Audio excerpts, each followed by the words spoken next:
Dari awal Ramadan Rasulullah sudah i'tikaf. Ya. Cuma Rasulullah itu saya pengumumannya, Rasulullah tahu i'tikafnya ternyata di akhir. Cuma dibilang ada i'tikafnya kalian pada malam terakhir. Dan Jibril datang lalu lagi kepadanya lalu berkata, yang engkau jadi ada di depanmu. Maksudnya Lailatul Qadar. Lailatul Qadar ada di depanmu. Kemudian Nabi berdiri dan berkhutbah di pagi hari tanggal 20 Ramadan.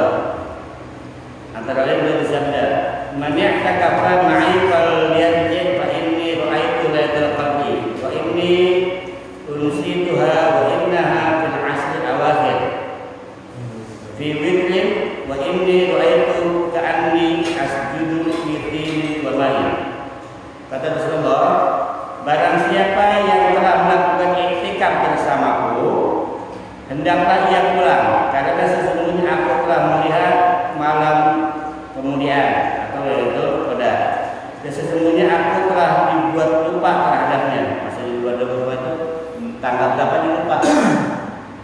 Jadi Rasulullah itu tahu paginya, ya, bahwa yang i'tikaf udah pada pulang deh, karena Lailatul Qadar sudah datang semalam. Tapi aku lupa tuh tanggal berapa, apa 21, apa 22, apa 23, saya lupa. Sesungguhnya malam kemudian itu berada di 10 terakhir di bulan Ramadan, pada malam-malam ganjilnya.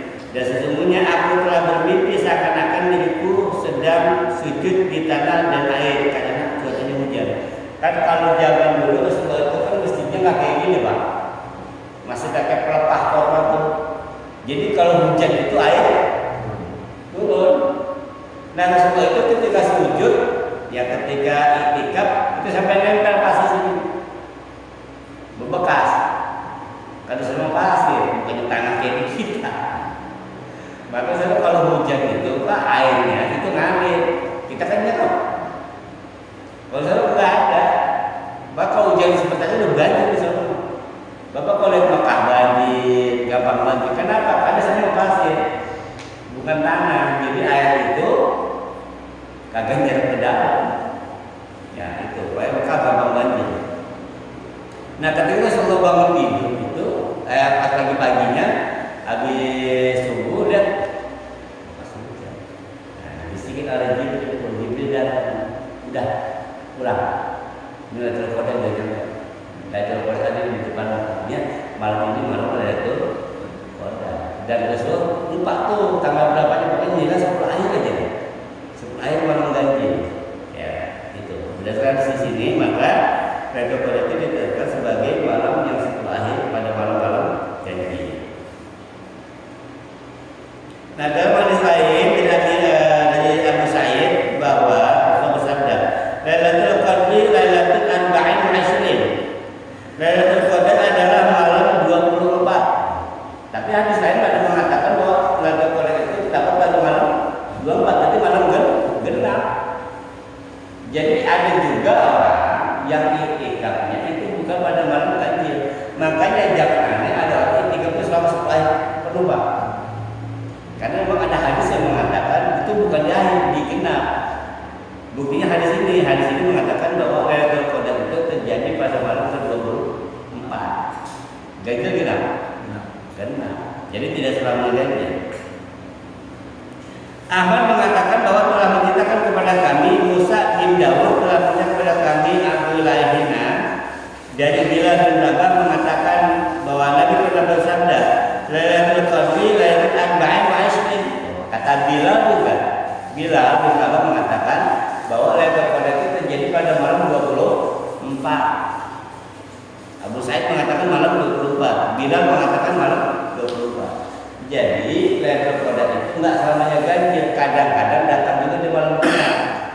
Makanya 10 akhir kalau bisa jangan sampai lewat, gitu maksudnya. Ya. Kemudian hal yang sama diriwayatkan dari Ibnu Mas'ud, Ibnu Abbas, Jabir, Al-Hasan, Qatadah dan Abdullah bin Wahab bahwa malam kemuliaan terdapat pada malam 24 Ramadan. Dalam pembahasan yang telah lalu disebutkan hadis Wasil bin Aqsa secara marfu, yaitu dalam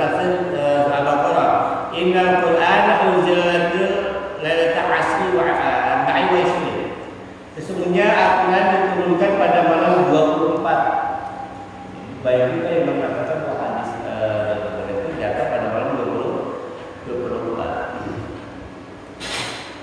Dalam hadis lain dan di dalam kitab Imam Bukhari dan Abdullah bin Abbas, Rasulullah bersabda, "Iltamisuha fil ashr awakhir min Ramadan, fi tasi'atin tabqa, fi sabi'atin tabqa, fi khamisatin tabqa." Carilah malam kemuliaan di malam-malam 10 terakhir dari bulan Ramadan, yaitu bila tanggal 9 malam lagi, atau bila tinggal 7 malam lagi, atau tinggal 5 hari lagi. Jadi tanggal 21, 23, 25. Dan kan di sini carilah kalau Lailatul Qadar di akhir bulan Ramadan, tinggal 9 hari lagi, 7 hari lagi, 5 hari lagi. Berarti 30 kurang 9 berapa? 21. Berarti malam 21, malam 23, malam 25. Jadi pertanyaan Ustaz, kok macam-macam sih? Ada tanggal sekian, tanggal sekian, tanggal sekian. Yang perlu kita pahami adalah Rasulullah itu berpuasa sejak tahun kedua Hijriah. Jadi 2 tahun sampai di Madinah timbullah perintah puasa. Berarti masih ada waktu 8 tahun ke depan Rasulullah hidup menjalani ibadah puasa. Bisa jadi malam 24 pada tahun berapa? Dari ya ketika hijrah pertama, tahun pertama dan sekian, tahun kedua tambah sekian. Jadi selalu berubah-ubah karena setiap tahun itu dalam Qadar itu tidak berubah. Jadi bukannya hadis ini satu tentangan, bukan, karena masanya itu beda-beda. Kita nggak tahu juga kan, karena hadis tidak menyebutkan ketika malam 24 itu tahun keberapa Nabi tinggal di Madinah. Malam 25 di tahun keberapa Nabi tinggal di Madinah. Karena Nabi tinggal di Madinah selama 10 tahun. 10 tahun. Jadi jangan sampai nanti kita goyang, bohong, masa macam-macam jumlah Lailatul Qadar ada 4, ada 27, yang penting yang mana? Semuanya benar. Semuanya benar. Mungkin tahun ini jatuh di malam 21. Tahun besoknya.